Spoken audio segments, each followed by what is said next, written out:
在过去有这样一种传言，我国向沙特出口东风3型导弹时，一些出口弹药装载了核战斗部。实际上，这种说法完全是以讹传讹的结果。作为一个负责任的大国，1987年的中国虽然还未签署核不扩散条约，但无论从道义角度还是现实角度来讲，都不可能向沙特提供中国原产的核武器。然而，这一事实并不能说明沙特完全没有核攻击能力。实际上，有另一个更加合理的传言。沙特在从中国获得东风导弹之后，很有可能从他的盟友那里获得了核弹头，而这个盟友就是唯一拥有核武器的逊尼派伊斯兰国家巴基斯坦。虽然核武器的威力极其惊人，但实际上核武器的技术门槛比大多数人想象的都要低，很多时候只需要一个灵魂人物便能领导一个国家的核武器项目的进行。在美国，这个人叫做奥本海默，而在巴基斯坦，这个人则叫做卡迪尔汗。从出身上讲，卡迪尔汗其实不是一个巴基斯坦人，此人在1936年出生于英属印度的博帕尔地区。按照英巴分治计划，卡迪尔汗应该成为一个印度人。然而他名字里的汗字告诉我们，他不仅是一个同印度格格不入的穆斯林，还属于南亚穆斯林中的高种姓群体。在英巴分治开始执行之后，卡迪尔汗毫不意外地搬迁到了由逊尼派穆斯林执政的巴基斯坦。作为高种姓家庭的男性，卡迪尔汗顺利考进了巴基斯坦卡拉奇大学。在毕业之后，他又前往西欧继续深造。1972年，36岁的卡迪尔汗在辗转多国求学之后，在一家名为尤伦科公司的财团扎根。卡迪尔汗的这个选择并非只是入职跳槽这么简单，扎根尤伦科公司让他获得了成为一个核武领军人所需要的几乎全部技术。卡迪尔汗的小故事非常简单，但尤伦科公司的故事却相当复杂。尤伦科是一家荷兰公司，但其背景却同一项全欧战略脱不开关系。尤伦科公司虽然落户荷兰，不过出资方却是英国、荷兰与德国的3家公司。这家跨国公司之所以能成立，则完全是英德荷3国签署的阿尔梅罗条约的结果。实际上，卡迪尔汗的成功与巴基斯坦的核弹是欧洲核技术扩散的结果之一。在讲述阿尔梅罗条约之前，我们不妨先认识一个人——格诺特·齐佩。同日后许多改变世界的科学家一样，齐佩也是一个曾经服务于纳粹德国的科学家。此人的研究方向为专供核工业使用的铀浓缩技术。二战结束之后，由他领衔的一个60人技术小组被苏联捕获，用于帮助苏联完成其核武计划。虽然服务对象是苏联，但格诺特·齐佩并没有降低其专业水平。在苏联期间，他的团队所设计出的 Z 型离心机成为了苏联快速扩张核武库的重要工具。齐佩的兢兢业业赢得了苏联人的尊重。在获得苏联的允许之后，1956年，齐佩回到了德国。在他的技术支持下，多个西欧国家开始了对于铀浓缩的尝试。在当时，西欧已经开始了核电站的建设，但核电站所需要的最重要的原材料浓缩铀却多半需要从美国获得。为了打破美国的垄断，英德荷3国于1970年签署阿尔梅罗条约，共同开发用于铀浓缩的离心分离机，而齐佩的技术催生的多个公司就成了这项条约的执行者。阿尔梅罗条约签订次年，英德荷各拿出他们手下的一家核能公司，共同组建了一个庞大的核工业集团。这个新集团便是本节的主角——尤伦科公司。从结论上来说，尤伦科公司的技术同苏联核工业同出一脉。然而在建立之初，这个公司在表面上只是核电站的供货商，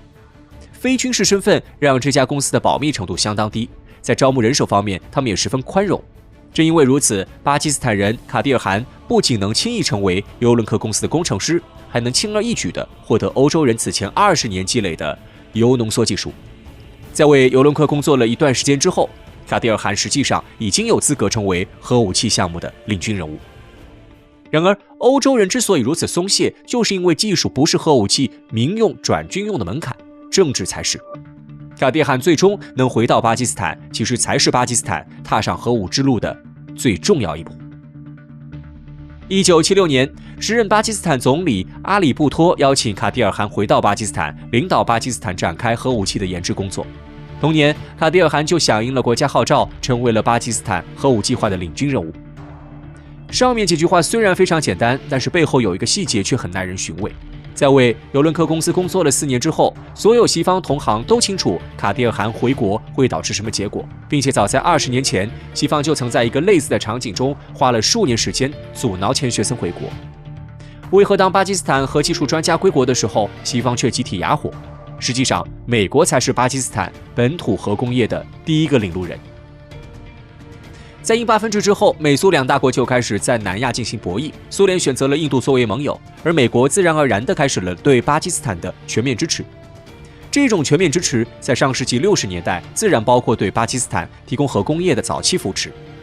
不过，在起初的很长一段时间内，以美国为首的西方国家都只接受巴基斯坦获得非军事化的核技术。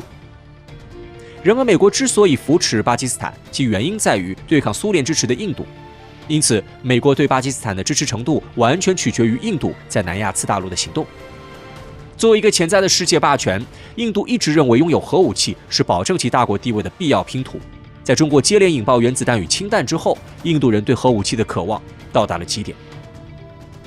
60年代后半期，不惜一切代价发展核武器，逐渐成为全体印度人的共识。而这一想法的结果，就是印度人于1974年在印度沙漠的地下完成了一次充满疑点的核试验。1974年的印度核试验被他们自己命名为“佛祖的微笑”。据美国事后测算，该核试验在地下完成，真实当量在5000吨左右，属于规模极小的核弹。实际上，没人知道1974年的印度是真的完成了核武计划的关键节点，还是在地下引爆了5000吨炸药。因为作为一个潜在的超级大国，即使是苏联也对向印度提供核技术支持顾虑重重。然而，美苏2大国可以赌印度的核弹是假的，巴基斯坦却不行。在印度核试验成功的前2年，巴基斯坦刚刚因为印度的武装干涉失去了孟加拉地区。如今印度抢先拥有核武器，在常规武器上落后的巴基斯坦很有可能在下一次战争中被彻底灭掉。印度擅自进行的核试验一时激起千层浪。为了在南亚对印度进行制衡，美国默许了巴基斯坦开始将西方援助的核工业民用转军用，同时也默许了巴基斯坦召回此前在西方活动的巴基斯坦核工程师。印度以外进行的核试验，实际上是卡迪尔汗得以顺利回国的最大助力。巴基斯坦的故事揭示了小国研发核武器所需要的只有大国默许。在卡迪尔汗归国之后，巴基斯坦的核武计划进行得极其顺利。不过，巴基斯坦表面上的核武进度实际上不取决于他们自己的研究速度，而单纯取决于印度的核武研究速度。卡迪尔汗在归国之后，以巴基斯坦核武之父的身份，接连完成了浓缩铀离心机与核武载具的研发。然而，最关键的核试验却迟迟没有进行。巴基斯坦并非没有能力进行核试验，实际上，早在卡迪尔汗归国时，他就向巴基斯坦总统表示，只要国家需要，当晚他就可以完成原子弹的研发。迟迟不进行核试验的目的在于向外界表态，巴基斯坦拥有核武器，目的仅仅只有针对印度。而在巴基斯坦的另一边，1974年的核试验对于印度而言，只是当时政府为稳定人心的举措。在印第拉甘地第一次卸任之后，印度已经意识到明目张胆地拥有核武器对于这一阶段的印度而言并没有好处。不过状况并不会一直停滞下去。1998年，新上任的印度总理瓦杰帕伊不知出于什么目的，突然在当年5月接连进行5次核试验。此举意味着印度强行宣布自己已经成为有核国家，而巴基斯坦似乎早就在等待这一天。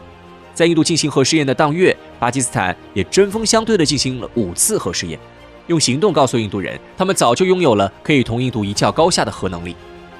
其实，作为第一个拥有核武器的穆斯林国家，巴基斯坦的核武之路实际上是各大国共同给印度设下的一道枷锁。只要巴基斯坦有核武器，那么印度的核武计划便永远都迈不过这一个最主要的敌人。不过，在巴基斯坦核武计划过程中，由欧洲到巴基斯坦再到伊朗的核扩散之路，就是我们要讲述的另外一个故事了。